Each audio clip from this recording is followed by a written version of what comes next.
स्वागत है एक बार फिर से आपका। अब हम चैप्टर 12 शुरू करेंगे, राजस्थान माध्यमिक शिक्षा बोर्ड कक्षा 12।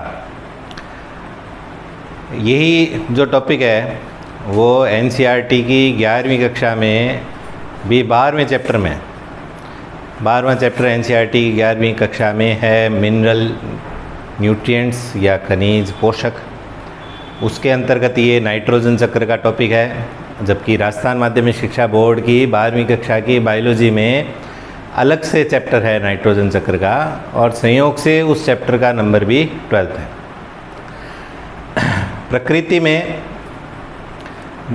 समस्त जो पदार्थ हैं उनका प्रकृति ने एक ऐसा सिस्टम डेवलप किया है कि उनको जीवधारी उन वस्तुओं को काम में लेते रहते हैं और उनकी पुनः पूर्ति भी होती रहती है, तभी वो चीज़ें कभी ख़त्म नहीं हो। एक ऐसा प्रकार का साइकिल नेचर ने, प्रकृति ने डेवलप किया है। जैसे छोटी कक्षाओं में आप जल चक्र पढ़ते थे तो हम जानते हैं जल का बहुत बड़ा भंडार समुद्र है अपने पूरे पृथ्वी का। उसके अलावा नदी, नाले, तालाब, झील, झरने हैं। इनसे लगातार पानी वाष्पीकृत होता रहता है, बादल बनते हैं और उस बादल बरसात के दिनों में बादल वर्षा के रूप में पुनः धरती पर आ जाता है पानी, और पानी का ये चक्र चलता रहता है। वही पानी सभी जीवधारी पेड़ पौधे काम में लेते रहते हैं। ठीक है, इसी प्रकार जितने भी कार्बनिक अकार्बनिक पदार्थ हैं उनकी भी जीवधारी प्रकृति से लेते रहते हैं और उनकी पुनः पूर्ति इस प्रकृति में वापस होती रहती है। अब ये पुनः पूर्ति करने के लिए जो चक्रीय प्रक्रम है उसके लिए नाम आता है जैव भू रसायन चक्र। जैव भू रसायन चक्र, जीव से आया, जैव भू भूमि से आया है, रसायन चक्र। इसका मतलब इन रसायनों के चक्रीय प्रक्रम में जीवधारी और भूमि की बड़ी महत्वपूर्ण भूमिका है। ठीक है, इसलिए अंग्रेजी में इसको कह देते हैं बायो जियो केमिकल साइकिल। अब यहाँ पे हम लोग नाइट्रोजन की बात करते हैं। नाइट्रोजन प्रकृति में या वायुमंडल में सबसे ज़्यादा मात्रा में पाई जाने वाली गैस है। वायुमंडल में सर्वाधिक मात्रा में जो गैस है वो नाइट्रोजन है। और वायुमंडल में आपको बताइए 78% है, 21% ऑक्सीजन है। 3 नंबर पर कौन सी गैस है? एक बार पहले भी आपको एक वीडियो में मैंने पूछा था। चौथे नंबर पर CO2 है 0.03%, है ना। तो तीसरे नंबर की गैस आप खोजना, किताबों में कम उल्लेख रहता है उसका, तब पूछ रहा हूँ मैं आपसे। ये नाइट्रोजन प्रत्येक जीवधारी में बहुत अधिक मात्रा में आवश्यक है। कहाँ कहाँ चाहिए नाइट्रोजन हमें? हम लोग कहते हैं कि शरीर का निर्माण कोशिकाओं से हुआ है, और कोशिका झिल्ली की संरचना आपने पढ़ी है, उसमें प्रोटीन होता है। एंजाइम वाले चैप्टर में पढ़ा है कि सभी जैव रासायनिक अभिक्रियाएं एंजाइमों के कारण से होती हैं। तो वो समस्त एंजाइम प्रोटीन है, एक अपवाद राइबोजाइम को छोड़कर, बाकी सभी एंजाइम्स भी क्या थे? प्रोटीन। प्रोटीन अल्फा एमिनो अम्लों के बहुलक है, तो एमिनो अम्लों में एमिनो समूह मतलब नाइट्रोजन है सभी कोशिकाओं में, सभी एंजाइम्स में। हमारा जो प्रमुख रसायन है जिससे हमारा शरीर चलता है वो है DNA और RNA। उनमें भी नाइट्रोजन क्षारक होते हैं, यानी नाइट्रोजन वहाँ पे भी है। जो सबसे मुख्य जैव अणु है उसका भी अवयव नाइट्रोजन है ना। इसके अलावा तो प्रोटीन मुख्य रूप से हो गया। हम लोग कहते हैं कि शरीर में सबसे ज़्यादा जल है, जल के बाद शरीर में सबसे ज़्यादा क्या है? जंतुओं में विशेषकर वो है प्रोटीन, है ना। और प्रोटीन का अवयव नाइट्रोजन है। तो नाइट्रोजन सभी जीवधारियों को बहुत आवश्यक है। प्रकृति में कुछ सूक्ष्म जीवों को छोड़कर कोई भी जीवधारी ऐसे नहीं है जो वायुमंडलीय नाइट्रोजन को सीधे काम में ले सकते हैं, डायरेक्ट काम में ले सकें। ये योग्यता केवल कुछ सूक्ष्म जीवों के पास है। वो सूक्ष्म जीव मृदा में नाइट्रोजन को नाइट्रोजन के यौगिकों में बदल देते हैं और मृदा से नाइट्रोजन पादप ग्रहण करते हैं नाइट्रेट के रूप में। या हम लोग जो कृत्रिम उर्वरक देते हैं, उर्वरक नाम ही अपने आप कृत्रिम हो गया। फर्टिलाइज़र्स जो देते हैं यूरिया वगैरह, उससे भी वो पेड़ पौधे नाइट्रोजन लेते हैं। जंतुओं में नाइट्रोजन हमेशा पादपों के माध्यम से आती है। जंतु और पादप जब उनकी मृत्यु होती है तो पुनः अपघटन जब होगा तो वो पुनः नाइट्रोजन की पूर्ति मृदा में होती रहेगी। ठीक है, तो इसका मतलब हम लोग जंतु जितने भी है या उपभोक्ता जितने भी है वो सब के सब पादपों पर निर्भर हो गए नाइट्रोजन के लिए। डायरेक्टली कोई भी जंतु या विकसित जीव, कोई भी पादप भी डायरेक्टली वायुमंडलीय नाइट्रोजन को अपने काम में नहीं ले सकते हैं। तो इस पूरे चीज़ को हम लोग देखते हैं। आइए स्लाइड्स के माध्यम से हम लोग देखते हैं। टॉपिक हमारा आज नाइट्रोजन चक्र है। नाइट्रोजन चक्र का चित्र आपके वो पाठ्य पुस्तक में मिलेगा। थोड़ा अलग चित्र मैंने बनाया है, जो चित्र आपको अच्छा लगे उसका आप काम में ले सकते हैं। बीच में एक रेखा बनाएगी, इस रेखा के नीचे भूमि है, यह स्थल मंडल है और ऊपर वायुमंडल है, ऊपर एयर है। ठीक है, सबसे पहले बरसात के दिनों में ये बादल का एक प्रारूप दिखाया हमने। बरसात के दिनों में जब बादल टकराते हैं, बिजली चमकती है, तो वायुमंडलीय नाइट्रोजन ऑक्सीजन के साथ क्रिया करता है और वर्षा के जल के साथ घुलकर नाइट्रेट के रूप में भूमि में आ जाता है।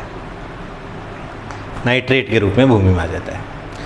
नाइट्रोजन का नाइट्रोजन के यौगिकों में बदलना, वायुमंडलीय नाइट्रोजन का नाइट्रोजन के यौगिक में बदलना, वो कहलाता है नाइट्रोजन स्थिरीकरण, नाइट्रोजन फिक्सेशन। तो ये नाइट्रोजन फिक्सेशन हुआ एक प्रकार का। 3 प्रकार से फिक्सेशन है। एक तो ये फिक्सेशन हुआ जिसमें इसको हम भौतिक या फिजिकल या हम वायुमंडलीय नाइट्रोजन स्थिरीकरण कह सकते हैं, एटमॉस्फेरिक नाइट्रोजन फिक्सेशन। ठीक है, दूसरा तरीका है नाइट्रोजन को अमोनिया में कन्वर्ट कर देते हैं। कई सारे ऐसे जीवधारी हैं, सूक्ष्म जीव है, कुछ मृदा में मुक्त रूप में मिलते हैं।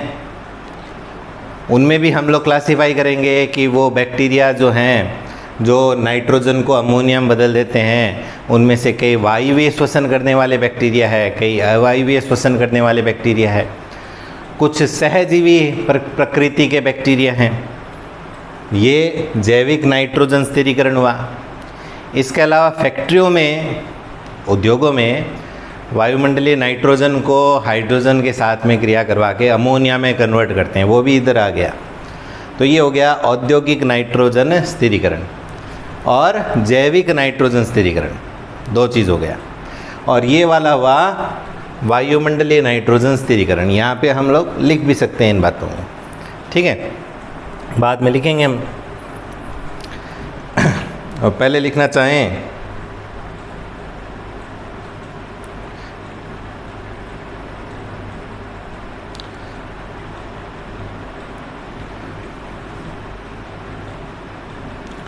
तो इधर मैं लिख देता हूँ, ये हुआ वायुमंडलीय नाइट्रोजन स्थिरीकरण।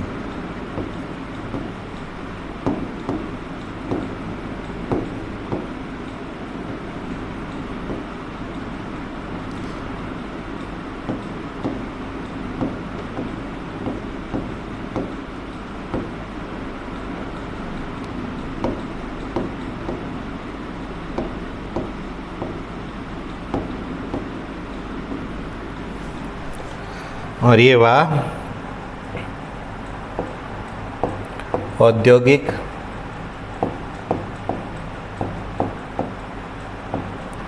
प्लस जैविक नाइट्रोजन स्थिरीकरण।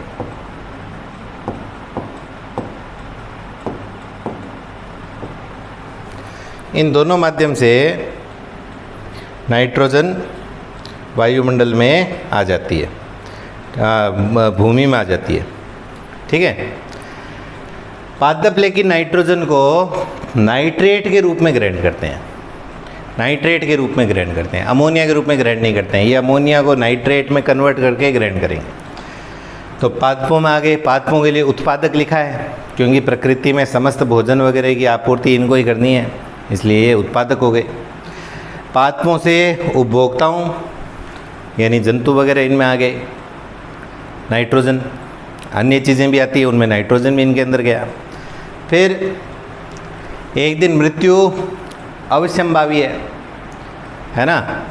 पूरा पूरा जीवधारी मर सकता है, पूरा पूरा पादप मर सकता है, या पादप की तो पत्तियां वगैरह, फूल फल वगैरह झड़ते रहते हैं, तो उनमें भी जो नाइट्रोजन का अंश है वो मृदा में गिरता रहेगा। तो डेथ एंड डिके हम लोग लिख सकते हैं इधर, ठीक है। मृत्यु व क्षय, मृत्यु व क्षय दोनों तरफ हम लोग ये बात लिख सकते हैं। एक जगह लिख देता हूँ मैं, मृत्यु व क्षय, अंग्रेजी में कहें तो death and decay, death and decay. तो मृदा में उपस्थित अपघटक जीव ये कार्य करेंगे। ये अपघटक जीव क्या करेंगे, इनको डिकम्पोजर्स लिखा है, ये अपघटन कर देंगे जितना भी नाइट्रोजन का अंश है। नाइट्रोजन क्यों, अन्य अंश भी जो है, कैल्शियम वाला अंश, कैल्शियम अलग मुक्त हो जाएगा, मैग्नीशियम अलग मुक्त हो जाएगा। वैसे ही यहाँ पे हम सिर्फ लोग नाइट्रोजन पर कंसंट्रेट कर रहे हैं।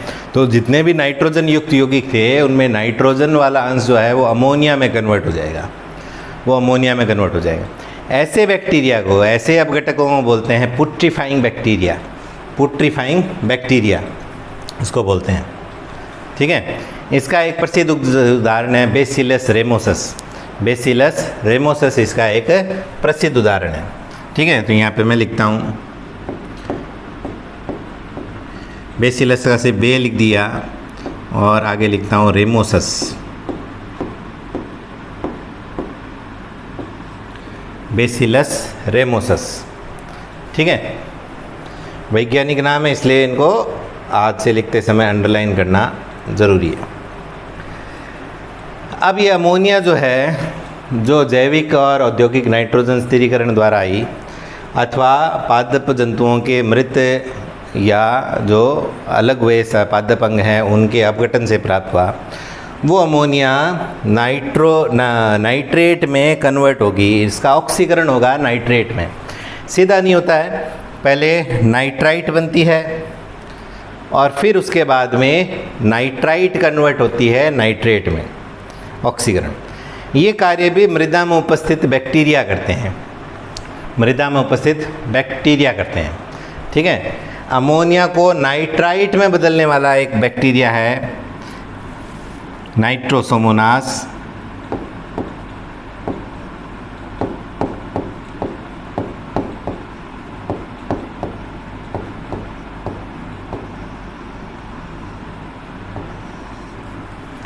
और दूसरा जो नाइट्राइट को नाइट्रेट में कन्वर्ट करेगा उसका उदाहरण है नाइट्रोबैक्टर,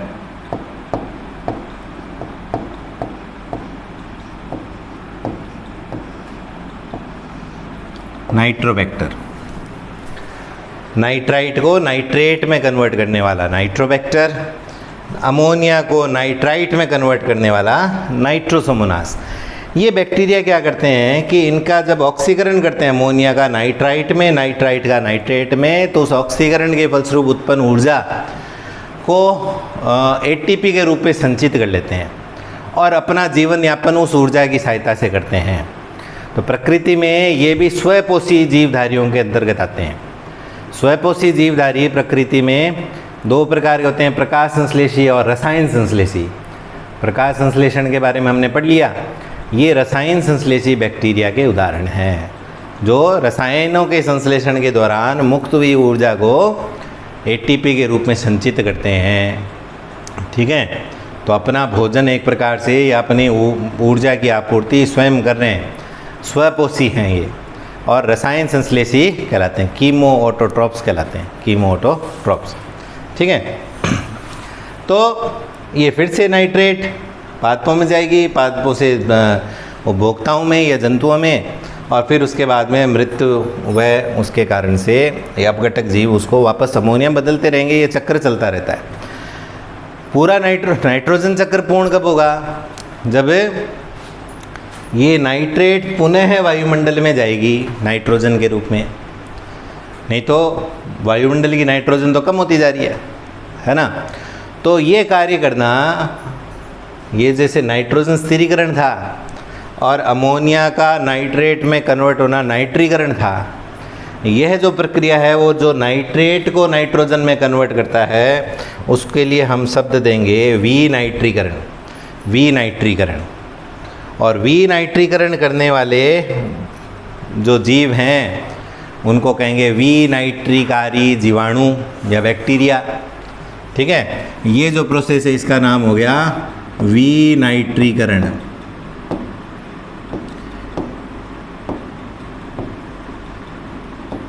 विनाइट्रीकरण। और यहाँ से यहाँ तक की जो प्रोसेस है इसके लिए शब्द है नाइट्रीकरण।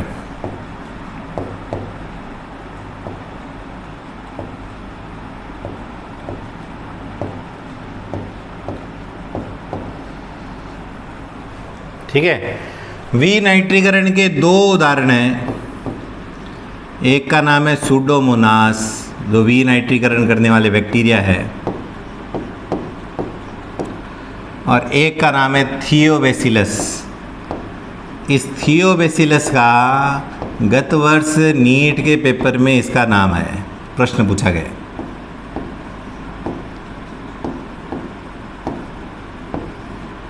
थियोबैसिलस का नीट में प्रश्न आया था। इस रसायन संश्लेषण का भी आया था। आप 11वीं एनसीईआरटी किताब देखोगे, दोनों चीज़ें एक ही जगह है, एक ही पैराग्राफ में दोनों चीज़ों का उल्लेख है, और 2 प्रश्न वहाँ से आ गए थे नीट में। ठीक है, नए ये रसायन संश्लेषी के बारे में भी आया था, और इस थियोबैसिलस के लिए आया था कि ये विनाइट्रीकरण करने वाला बैक्टीरिया का एग्जाम्पल है। ठीक है, तो ये पूरा नाइट्रोजन चक्र हुआ, ये पूर्ण रूप से नाइट्रोजन चक्र हुआ। ठीक है, चित्र अलग अलग किताबों के हिसाब से अलग अलग हो सकता है, ये भी आप ऐसा बना सकते हैं। आगे देखते हैं। अब हम लोग इसका फिर से एक समरी देखते हैं, जो अभी हमने पढ़ा उसके एग्जाम्पल्स को साथ में देखते हैं। नाइट्रोजन फिक्सेशन या नाइट्रोजन स्थिरीकरण 2 प्रकार से, अजैविक और जैविक। जो बिना जीवों की सहायता से होगा वो अजैविक, जो जीवधारियों की सहायता से होगा वो बायोटिक या जैविक।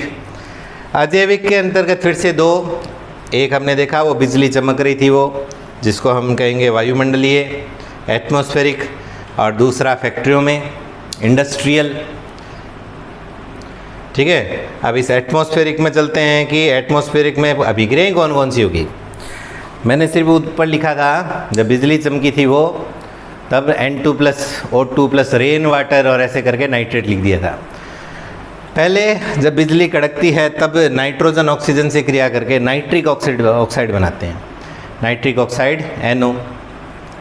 नाइट्रिक ऑक्साइड फिर से ऑक्सीजन से क्रिया करके NO2 बनाते हैं, और ये NO2 जल के साथ घुलकर नाइट्रस अम्ल और नाइट्रिक अम्ल के रूप में मृदा में आता है, नाइट्रस अम्ल और नाइट्रिक अम्ल के रूप में।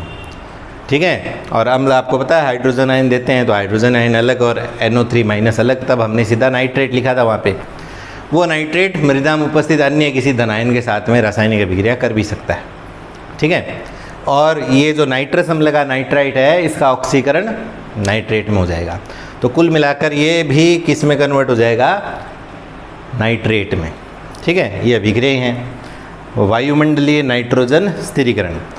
अब औद्योगिक पर चलते हैं। तो औद्योगिक वाली पूरी प्रक्रिया तो आप केमिस्ट्री में पी ब्लॉक वाले तत्वों में आप पढ़ोगे, 11वीं में 12वीं में जो भी हो, शायद 12वीं कक्षा में आपकी, वहाँ पे हेबर विधि से आता है अमोनिया बनाने की विधि, हेबर विधि से अमोनिया निर्माण। तो उसमें ये नाइट्रोजन और हाइड्रोजन मिलकर अमोनिया बनाते हैं, फैक्ट्रियों में ये कार्य होता है। अब चलते हैं जैविक नाइट्रोजन स्थिरीकरण की तरफ। इसको भी 2 श्रेणियों में बांटेंगे। जीवधारी जो नाइट्रोजन स्थिरीकरण करेंगे उनको भी 2 भागों में बांटेंगे। एक नाम आएगा सिम्बायोटिक, दूसरा आएगा एसिम्बायोटिक। एसिम्बायोटिक यानी असहजीवी, और ये सहजीवी। सहजीवी का मतलब हो गया साथ साथ जीवन, सहजीवन। अंग्रेजी में सिम्बायोसिस, हिंदी में सहजीवन, साथ साथ जीवन। साथ साथ जीवन का मतलब हो गया कि 2 जीवधारियों के मध्य ऐसा घनिष्ठ संबंध जिसमें दोनों का लाभ होता है और एक दूसरे के बिना दोनों का जीवन चक्र संभव नहीं है। ठीक है, यानी लाभ भी हो दोनों को, घनिष्ठ संबंध इतना ज़्यादा है कि लाभ होने के अलावा एक दूसरे की अनुपस्थिति में वो अपना जीवन चक्र भी पूर्ण नहीं कर पाते हैं। ऐसे अंतर्जातीय संबंध के लिए शब्द आता है सिम्बायोसिस। ठीक है, तो सिम्बायोटिक में हम लोग उदाहरण देखेंगे। ए सिम्बायोटिक जो मुक्त जीवी ये कह सकते हैं, मृदा में फ्री घूमते हैं, फ्री लिविंग वाले हो गए। ए सिम्बायोटिक के 3 एग्जाम्पल लेते हैं। वायवीय श्वसन करने वाले बैक्टीरिया, अवायवीय श्वसन करने वाले बैक्टीरिया और साइनोबैक्टीरिया, जिसको हम नील हरित शैवाल या ब्लू ग्रीन एल्गी कहते थे। पुराना नाम है ब्लू ग्रीन एल्गी, अभी भी पुस्तकों में आता है। नया नाम साइनोबैक्टीरिया है। ठीक है, इनके भी एग्जाम्पल्स अपने को याद रखना है। ठीक है, जैसे इसका एजोबैक्टीरियम, यहाँ पे क्लोस्ट्रीडियम एजो शब्द जहाँ कहीं भी आता है वो नाइट्रोजन संबंधित होता है।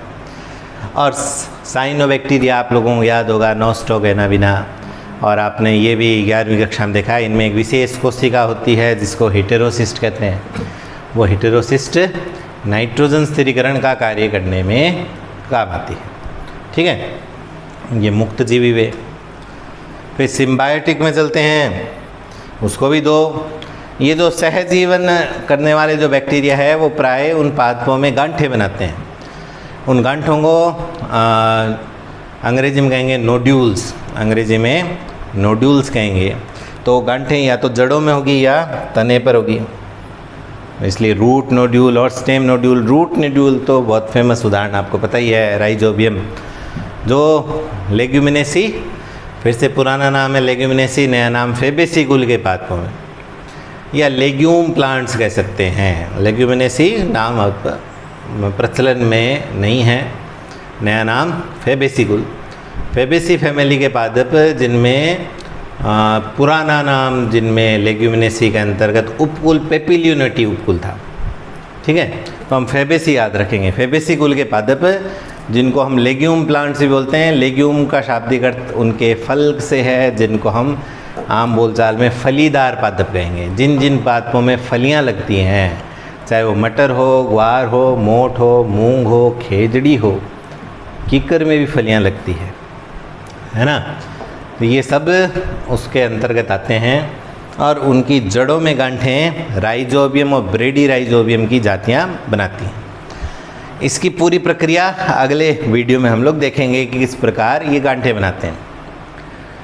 कुछ ऐसे भी है उदाहरण जिनमें गांठें जो है तनों में बनते हैं, तनों में गांठें बनती है। एक पादप है लेग्यूमिनेसी, उसी फेबेसी कुल का, सेसबानिया नाम का, सेसबानिया पादप, उनकी तने में गांठें बनती हैं। तने में गांठों का उदाहरण सेसबानिया नाम का लेग्यूमिनेसी कुल का पादप। एक ऐसा पादप भी अपने याद रखना है एलनस, जो कि इस लेग्यूमिनेसी कुल का नहीं है, यानी फेबेसी कुल का नहीं है, लेग्यूम पादप नहीं है, बिना फली वाला पादप है एलनस, और उसकी जड़ों में गांठें बनाता है फ्रैंकिया नाम का बैक्टीरिया। तो फ्रैंकिया और एलनस याद रखना है, एलनस पादप है, फ्रैंकिया बैक्टीरिया है जो कि गांठें बनाता है।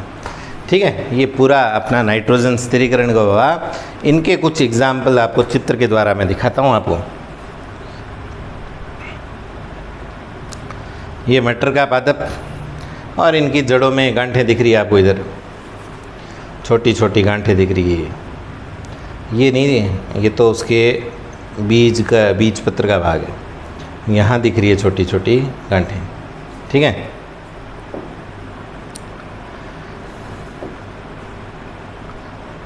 ये सेसबानिया, इसके तनों पर गांठ है, तनों पर गांठ है। ये भी लेग्यूमिनेसी कुल का पादप है।